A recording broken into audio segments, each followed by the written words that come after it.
So, the last request was from someone who asked me to discuss the whole gateway drug thing.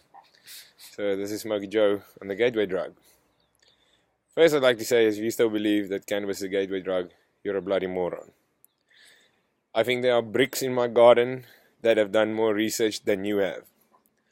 There are cats in this neighborhood who are smarter than you, my friend.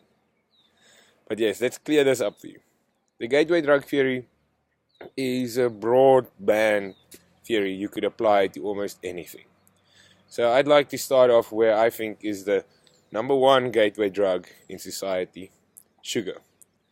You feed it your kids, we market it to our children, and it's everywhere. Every shop, every person, every house, it's got sugar in it. Well, not every house. Some of us don't have sugar in our houses anymore because sugar is seriously bad for you, man. If I eat sugar at night, I get a worse hangover than I do when I've had a bottle of tequila. So consider that your body is just completely immune to the effects of sugar, and that's why you don't feel it. Because after years and years and years of using a drug, especially if you start using it at a flippin' young age, you get used to it, and you don't really feel how bad it is for you anymore. Then I'd say second gateway drug, if you want to apply the gateway drug theories to something, is bad parenting. How much of a parent are you that your kid gets lost into a world of drugs and you don't even see it happening? And then you combine bad parenting because you leave your kids at home alone all the time, you're working all the time, and you just don't have time for their problems and the issues. You don't either. The other thing that happens, you don't really instill the value of self-worth in their lives. And without self-worth, you running around looking for acceptance and whatever it is from other people. So in the schooling system, combined with bad parenting and sugar, is your next gateway drug, because there, kids just to fit in would do anything. So if the cool kids in the school are busy running around with drugs, you know inevitably your kid's also going to be running around with drugs simply because he wants to fit in, because over 30,000 years of genetic development, humankind is instinctively and naturally attracted to fitting in because we want to be part of the group, because being on your own equals death. Lions will eat you, my friend. But so yeah, and then after that, then we get to alcohol and cigarettes, because most people start drinking alcohol at a fairly young age. Your parents drink it, you see them drink it all the time, they get nice and happy and jolig and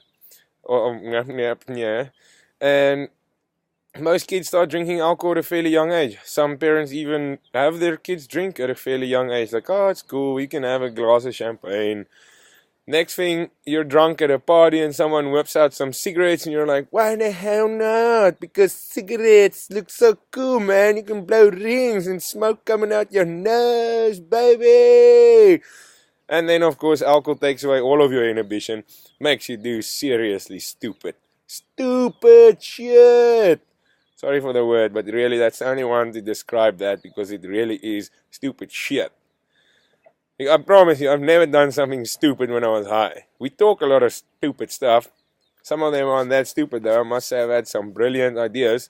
One of them was Les Bongalong. Look at that. That came up when we were high. Call it a stupid idea. But so yeah, stupidity generally stems from alcohol, yet alcohol is legal. I promise you, no one's ever decided to dive a bush when they were on alcohol. No one's really gone out and done donuts and handbrake turns in the middle of the night when they were on weed. On alcohol, yes. No one's jumped into bed with a person that they didn't even fucking know the next day when they were on weed. So alcohol. And then over to cigarettes. And then maybe, my friend, you roll on to the cannabis. And seriously, the only reason why cannabis would then be considered a gateway into other drugs is because the guy who's selling the cannabis will push cocaine and heroin and ecstasy and LSD and all the other goodies onto you, because weed's not addictive. Weed does not turn you into a return client. But the others might just do that. So ask yourself, bloody hell, stupidity. And then also, we keep telling people that weed is so seriously bad for you, and then you smoke it and nothing happens, and you say, but they said all of these other things are also so seriously bad for me, how bad can it be? Simply because you're a bloody bunch of liars.